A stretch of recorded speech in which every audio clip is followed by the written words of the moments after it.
हर हर महादेव। हर हर महादेव। दोस्तों, हमारे चैनल में आप सभी का स्वागत है।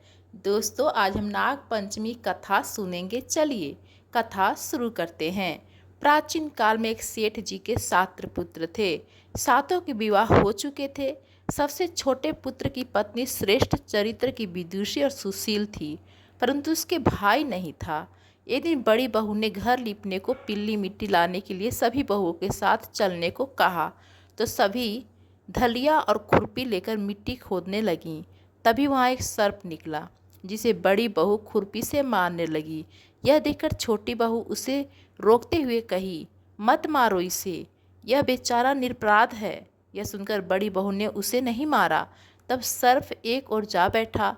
तब छोटी बहू ने उससे कहा, हम अभी लौट कर आते हैं, तुम यहाँ से मत जाना। यह कहकर वह सब के सब मिट्टी लेकर घर चली गईं और वहाँ काम काज में फंसकर सर्प से जो वादा किया था उसे भूल गईं।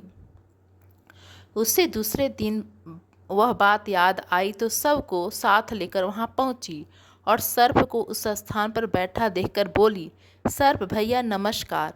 सर्प ने कहा, तू भैया कह चुकी है, इसे तुझे छोड़ देता हूँ, नहीं तो झूठी बात करने के कारण तुझे अभी डस लेता। वह बोली, भैया मुझसे भूल हो गई, उसकी क्षमा मांगती हूँ। तब सर्प बोला, अच्छा, तू आज से मेरी बहन हुई और मेरा तेरा भाई, तुझे जो मांगना है वो मांग ले। वह बोली, भैया मेरा कोई नहीं है, अच्छा हुआ जो तू मेरा भाई बन गया। कुछ दिन व्यतीत होने पर वह सर्प मनुष्य का रूप रखकर उसके घर आया और बोला कि मेरी बहन को भेज दो। सबने कहा कि इसके तो कोई भाई नहीं था, तो वह बोला, मैं दूर के रिश्ते में इसका भाई हूँ, बचपन में ही बाहर चला गया था।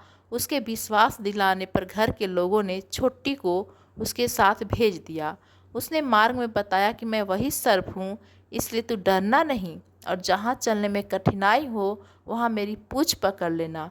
उसने कहे अनुसार ही किया और इस प्रकार वह उसके घर पहुँच गई। वहाँ के धन ऐश्वर्य को देखकर चकित हो गई। एक दिन सर्प की माता ने उससे कहा, मैं एक काम से बाहर जा रही हूँ, तो अपने भाई को ठंडा दूध पिला देना।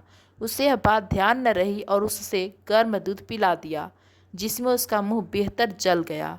यह देखकर सर्प की माता बहुत क्रोधित हुई, परंतु सर्प के समझाने पर शांत हो गई। तब सर्प ने कहा कि बहन को अब उसके घर भेज देना चाहिए। तब सर्प और उसके पिता ने उसे बहुत सा सोना, चांदी, जवाहरात, वस्त्र, भूषण आदि देकर उसे घर पहुंचा दिया। इतना ढेर सारा धन देखकर बड़ी बहू ने ईर्ष्या से कहा, भाई तो बड़ा धनवान है, तुझे तो उससे और भी धन लाना चाहिए। सर्प ने यह वचन सुना तो सब वस्तुएं सोने की लाकर दे दी।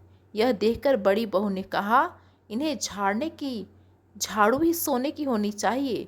तब सर्प ने झाड़ू भी सोने कर लाकर दे दी। सर्प ने छोटी बहू को हीरा मनियों का एक अद्भुत हार दिया था। उसकी प्रशंसा उस देश की रानी ने भी सुनी और वह राजा से बोली कि सेठ की छोटी बहू का हार यहाँ आना चाहिए। राजा ने मंत्री को हुक्म दिया कि उससे वह हार लेकर शीघ्र उपस्थित हो। मंत्री ने सेठ जी से जाकर कहा कि महारानी जी छोटी बहू का हार पहनेंगी, वह उससे लेकर मुझे दे दी। सेठ जी ने डर के कारण छोटी बहू से हार मंगवा कर दे दिया। छोटी बहू को यह बात बहुत बुरी लगी। उसने अपने सर्प भाई को याद किया और आने पर प्रार्थना की, भैया रानी ने हार छीन लिया, तुम कुछ ऐसा करो कि जब वह हार उसके गले में रहे तब तक के लिए सर्प बन जाए, और जब वह मुझे लौटा दे तब हीरो और मणियों का हो जाए। सर्प ने ठीक वैसा ही किया। जैसे ही रानी ने हार पहना वैसे ही वह सर्प बन गया। यह देखकर रानी चीख पड़ी और रोने लगी। यह देखकर राजा ने सेठ के पास खबर भेजी कि छोटी बहू को तुरंत भेजो। सेठ जी डर गए कि राजा ने जाने क्या करेगा। उसने स्वयं छोटी बहू को साथ लेकर उपस्थित हुए। राजा ने छोटी बहू से पूछा, तूने क्या जादू किया है, मैं तुझे दंड दूंगा। छोटी बहू बोली, राजन क्षमा चाहती हूँ, यह हार ही ऐसा है कि मेरे गले में हीरो और मणियों का रहता है और दूसरे के गले में सर्प बन जाता है। यह सुनकर राजा ने वह सर्प बना हार उसे देकर कहा, अभी पहनकर दिखाओ। छोटी बहू ने जैसे उसे पहना वैसे ही हीरो और मणियों का हो गया। यह देखकर राजा को उसकी बात का विश्वास हो गया और उसने प्रसन्न होकर उसे बहुत सारी मुद्राएं भी पुरस्कार में दी। छोटी वह अपने हार और इन सहित घर लौट आई।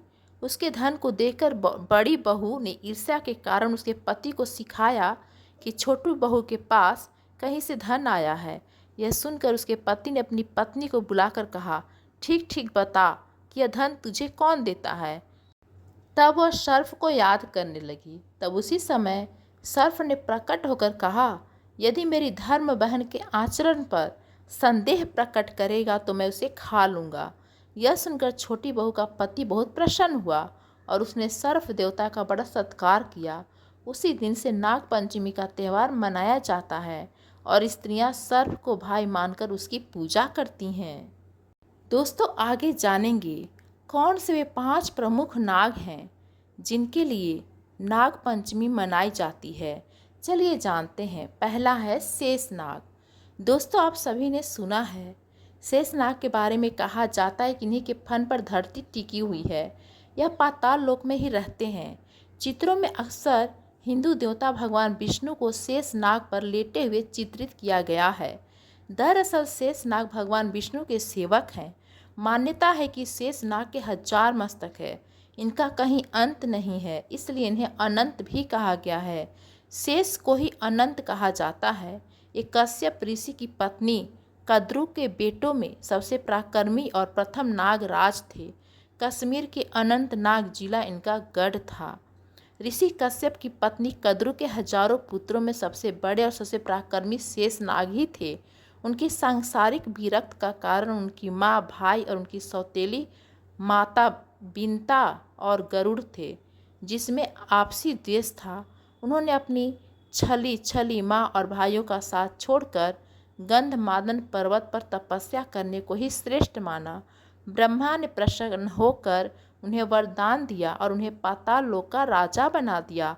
इसके अलावा उन्होंने भगवान विष्णु का सेवक बनना ही अपना सबसे बड़ा पुण्य समझा।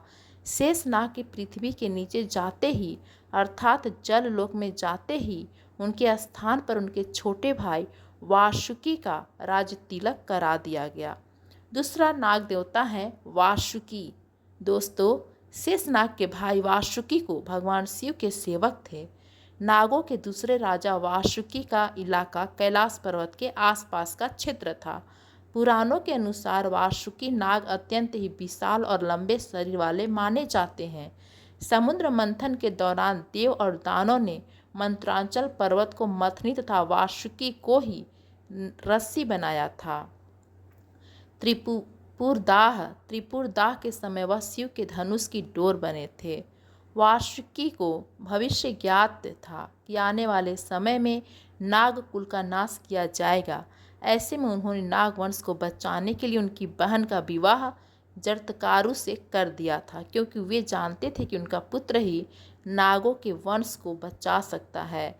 जरत्कारु के पुत्र आस्तिक ने जन्मेजय के नाग यज्ञ के समय सर्पों की रक्षा की थी। तीसरा नाग देवता है तक्षक।